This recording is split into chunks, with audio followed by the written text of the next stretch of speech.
Hi, everybody. Hello, I'm Ryan. I'm Bethany. And we are Ryan and Bethany Board Game Reviews. And today we'll be talking about floating floors. But before we... These are the floors that are floating. Ryan, that's a box. But it represents the floors that are floating. Okay, so we will be talking about floating floors or boxes, but before we do, we just want to remind you to subscribe and hit that notification bell so you can see all our videos as they come out. Okay, Floating Floors is designed by Takashi Sawada, and it is published by CardLords. This game is all about telekinesis.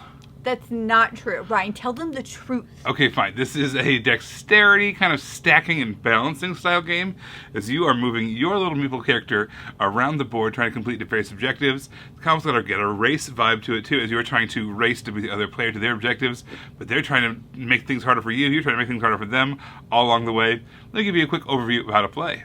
Alright, here's our setup for Floating Floors. This is kind of the 2-player setup. The 3-player and 4-player setup is a 3x3 grid, so it's a little bit larger. But what's basically happening is, we have our little ninja meeple right over here, we've got our opponents over there. What we are trying to do is we are trying to navigate along these floating floors until we get to our various objectives around the corners of the board. Now, we could just walk on land like normal people, but no, we are ninjas. We have to be walking on the rooftops. So that's what we're going to do. We start off with one of each color of our color of ingredients. And what's going to happen is we're going to roll the dice at the beginning of each turn, and it's going to give us more things that we can work with. All right, so let's roll this up. All right, so we can take one of these black squares, we can take one of these black hexes, and we're going to take a white triangle. And now our turn really begins. We can take as many actions as we want, trying to accomplish our goals. So what we're going to do is we are going to place some of these down here on the land items, not on the water. So we can maybe place some like this. What we're trying to do is give ourselves a little bit of a platform that we can walk on. And then we're going to place down this tile. These are double-sided. You can kind of rotate them, use them however they want. One side usually benefits the black character. One side usually benefits the white character. All right, so from here on out, we can kind of keep on walking. So we walk onto here. And we have to let go of our piece, make sure that nothing falls over. We can walk again. Nothing falls over. Keep on doing that until we feel like that was a little bit risky. We can stop there if we want to. We still have a little bit more pieces.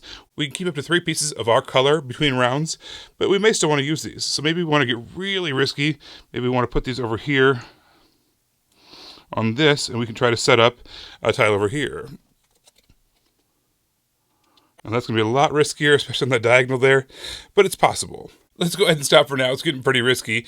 It's just to show you an example. But what's basically going to happen is we're going to use the beginning of our turn to gather our resources, our various pieces there, what they call the jutsu pieces.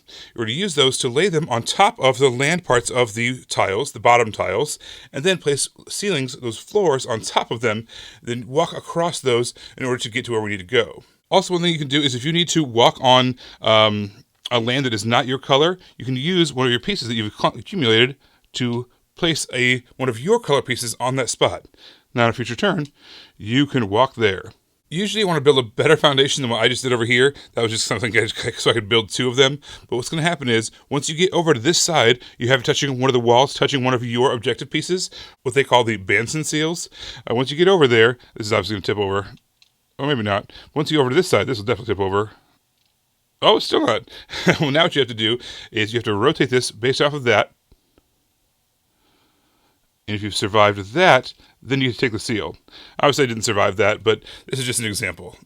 But that leads to my next point, was if anything ever tips over and so part of the card is touching part of the bottom tile, what's going to happen is your opponent gets a chance to then reset the board however they want to. As long as everything's balancing, by the time they let go of it, they can kind of do whatever they want to it. They can flip the tile over, rotate it, they can move the pieces around underneath it, whatever they need to do to kind of set it up for themselves in the best way possible. And that's really all there is to the game. You're laying out your pieces, you're adding tiles on top of them, moving around the board, trying to meet your objectives, surviving the fact that you have to rotate that tile once you've gotten there, and then move on to the next one. It's a race to beat your opponent to getting their objectives. The rulebook also gives you a variety of challenges that you can use, basically get more and more complicated as the game goes on. You can use those challenges in order to make things more and more difficult as you get better and better at the game.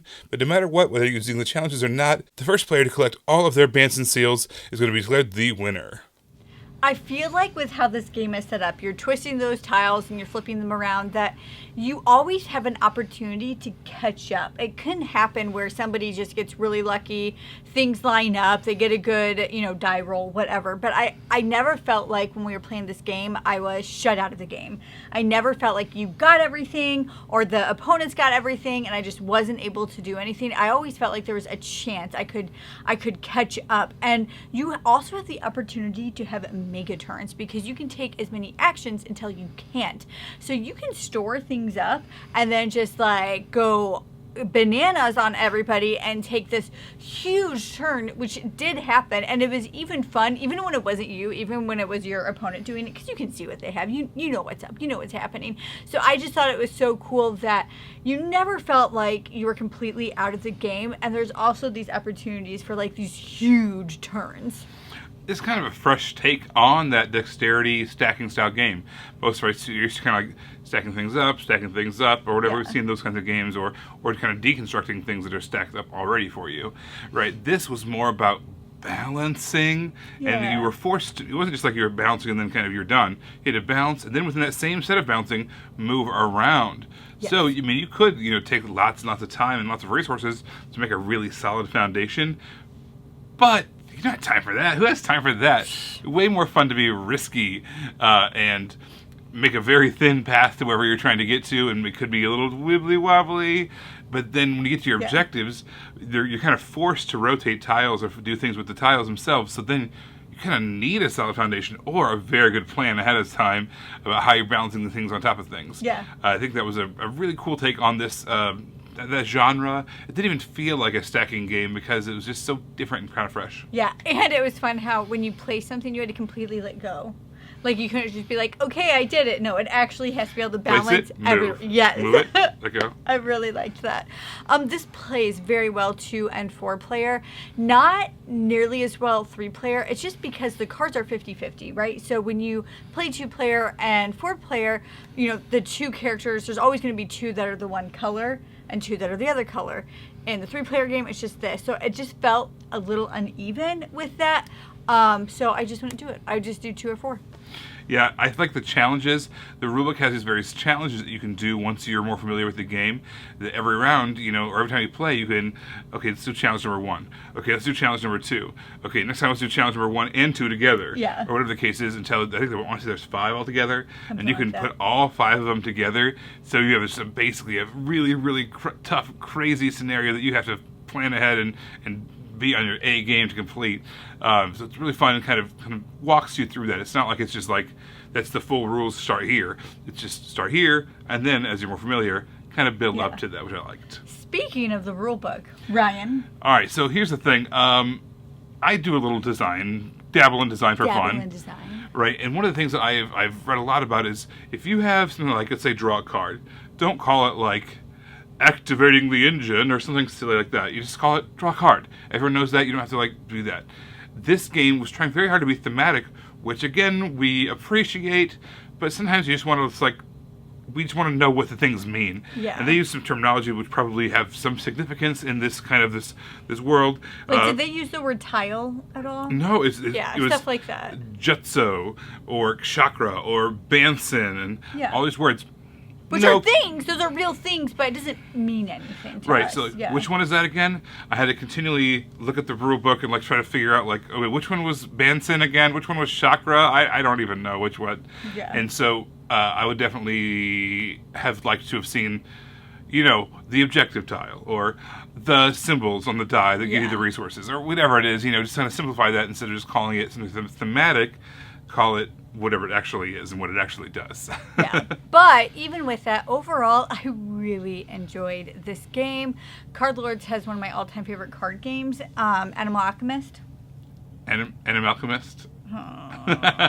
This has been a point of contention for years now. I think it's supposed to be a play on words. Yeah, my play on Animal words. Chemist is not nearly as fun as Animal Alchemist. Okay, anyway. So I was pleasantly surprised with this since I've mainly only played their card games. So I really liked it. I had a lot of fun with this. I liked their take on that dexterity aspect of it. It was just, I just had a lot of fun. It was fun. Yeah, this is a blast to play. It's easy.